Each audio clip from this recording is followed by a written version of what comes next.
नमस्कार, मैं विक्रांत शर्मा। तो आप देख रहे हैं अपना लोकप्रिय TV channel media junction 21 media junction TV. तो आज आपको ले चल चंडीगढ़ में राष्ट्रीय हिंदू शक्ति संगठन चंडीगढ़ की प्रदेश कार्यकारिणी बैठक में गौ को राष्ट्रमाता और भारत को हिंदू राष्ट्र घोषित करने का संकल्प करते हुए सर्वसम्मति से प्रस्ताव पारित किया गया। संगठन की स्थानीय अध्यक्ष मोनिका भारद्वाज के अलावा इस अवसर पर राष्ट्रीय संयोजक संजय अरोड़ा, राष्ट्रीय महिला अध्यक्ष सरिता शर्मा अरोड़ा, राष्ट्रीय अध्यक्ष अनिल अग्रवाल, राष्ट्रीय संगठन मंत्री प्रवीण जैन और राष्ट्रीय उपाध्यक्ष रविंद्र वैष्णव और पंजाब प्रदेश अध्यक्ष पुष्कर नंदा आदि मौजूद थे।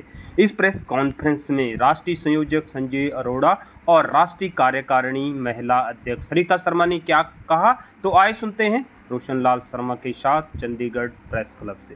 राष्ट्रीय महिला अध्यक्ष संगठन की सरिता शर्मा अरोड़ा मैम, राष्ट्रीय उपाध्यक्ष रविंद्र वैष्णव जी, राष्ट्रीय संगठन मंत्री। और ये शुभ रुस्तम है, ये मतलब जितना हिंदुत्व का हमने इनसे सीखा है, संजय सर से, सरिता मैम से, ये मैंने कह दूं कि ये मेरे संगठनात्मक गुरु हैं।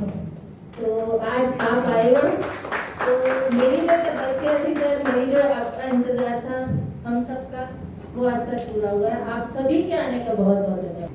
मेरा नाम सरिता शर्मा अरोड़ा है और मैं राष्ट्रीय अध्यक्ष हूँ महिला टीम की, राष्ट्रीय हिंदू शक्ति संगठन से। नारी से ही सृष्टि की उत्पत्ति हुई है और हमारे धर्म में नारी को हमेशा पूजनीय माना जाता है और कहते हैं कि यत्र नारी पूज्यन्ते तत्र रमन्ते देवता। तो पहले भारत जो श्रेष्ठ था, भारत जो दुनिया में पूजा जाता था, जब नारी की पूजा होती थी और नारी के नाम से ही उनके संतान का नाम लिया जाता था, देवकी नंदन, है ना, तो यशोदा नंदन, ऐसे करके सब लोग नाम लेते थे, सीता राम, राधे श्याम करके। तो नारी की स्थान बहुत ऊंचा था, बहुत पवित्र था और नारी से ही सृष्टि की रचना में उन्होंने पूरे संसार को पोषित किया है।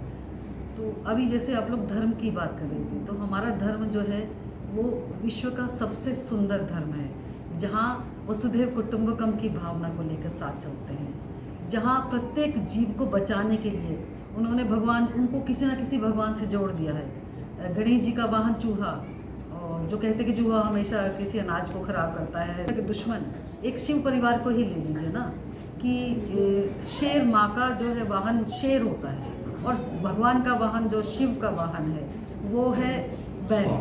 तो शेर क्या करता है, बैल को खा सकता है ना। मोर जो होता है वो कार्तिकेय जी का वाहन है और जो चूहा जो है गणेश जी का वाहन है। और तो सांप, मोर सांप को खा सकता है ना, तो सांप चूहे को खा सकता है। परंतु अगर हम सब सामंजस्य बना के रहें तो ये इकोसिस्टम है, पूरी सृष्टि एक दूसरे पर निर्भर है और इसी तरह से सृष्टि चलती है। तो जिस तरह से हम जानवरों की संख्या कम कर रहे हैं, अगर हम शेर को ख़त्म कर देंगे तो जंगल का वातावरण जो है उसकी जो व्यवस्था बिगड़ जाएगी।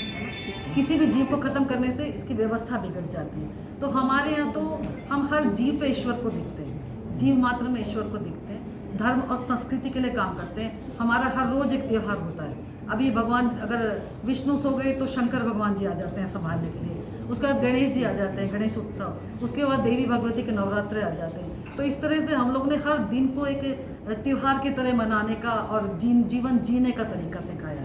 मैं कहती हूँ कि अपने धर्म पर लौट आइए, क्योंकि ये मांस मीट का जब सेवन जो लोग करते हैं ना, उनकी मति भ्रष्ट हो जाती है। ये हमारे यहाँ तामसिक प्रवृत्ति में जो लोग जाते हैं तो उनके अंदर उत्तेजना पैदा होती है। उत्तेजना से क्या होता है, व्याभिचार होता है, गलत वातावरण पैदा होता है। गलत वातावरण पैदा होने से वातावरण दूषित हो जाता है समाज का। तो मैं सबको यही कहना चाहती हूँ कि वापस अपने धर्म में, अपनी संस्कृति की ओर लौट के आइए, वेजिटेरियन बनिए। हमारे यहाँ बहुत तरह की दालें, सब्जियाँ, फूल, फल होते हैं, ईश्वर ने हमें दिए हैं, तो हमें उसको खा के स्वस्थ रहना चाहिए। और साइंस भी ये प्रूव कर चुका है कि मांसाहारी लोगों की अपेक्षा शाकाहारी लोग ज़्यादा स्वस्थ होते हैं। सरकार को तो यही कहना चाहूँगी कि आप उनके लिए गौशालाएँ बनवाइए, है ना। इतना खर्चा नहीं होता गाय का जितना वो दे देती है। आज गौमूत्र से, गोबर से, अगर वो दूध भी नहीं देती है, दूध देती है तो बहुत ही सारी उसकी उपलब्धियाँ हैं, परंतु उससे भी हम लोग इतना करोड़ों का बिजनेस कर सकते हैं अगर हम करना चाहें तो, क्योंकि गाय हमेशा देती ही है, वो ऑक्सीजन दे रही है। सबसे बड़ी बात तो है कि इससे इंसान जिंदा रह सकता है। उसके अलावा उसमें जैसे मैंने बताया कि गौमूत्र, गोबर और बहुत सारी चीज़ें, आपको क्यों ना एक गौशाला बना के उसकी देख रेख करके उनके जीवन की भी रक्षा की जाए और समाज की भी भलाई की जाए। लोगों को ये कहना चाहूँ कि यदि आपको कहीं कोई गाय दिखाई देती है तो इस तरह से अगर सरकार के पास कोई भी गौशाला है तो आप लोग प्लीज़ उनको इन्फॉर्म कीजिए। उनका कोई नंबर होगा वो हम लोग उपलब्ध करा देंगे। राष्ट्रीय हिंदू शक्ति संगठन की मैं अध्यक्षा से कहूँगी कि जो सरकारी गौशाला हैं उनका नंबर उपलब्ध करा दीजिए। आप संगठन से जुड़िए और उस नंबर से आप उनको इन्फॉर्म करिए कि यहाँ ये गाय है, इसके चोट लगी है, ये बीमार पड़ी है। बहुत सारे लोग जो होते हैं वो जीवों की रक्षा करने के लिए भी बाहर निकलते हैं। हमारे में बहुत सारे हिंदू लोग हैं, हिंदुओं में ही ऐसा अंदर से भावनाएं होती हैं कि वो उनकी रक्षा करें, उनकी चोट लगी तो ठीक करवाएं, उनको खाना खिलाएं, डॉग फूड लेके घूमते रहते हैं, चारा खिलाने जाते हैं, पहली रोटी गाय के लिए निकलती है। तो प्लीज़ आप लोग उनको इन्फॉर्म करिए और उनको सुरक्षित जगह पे पहुंचाइए ताकि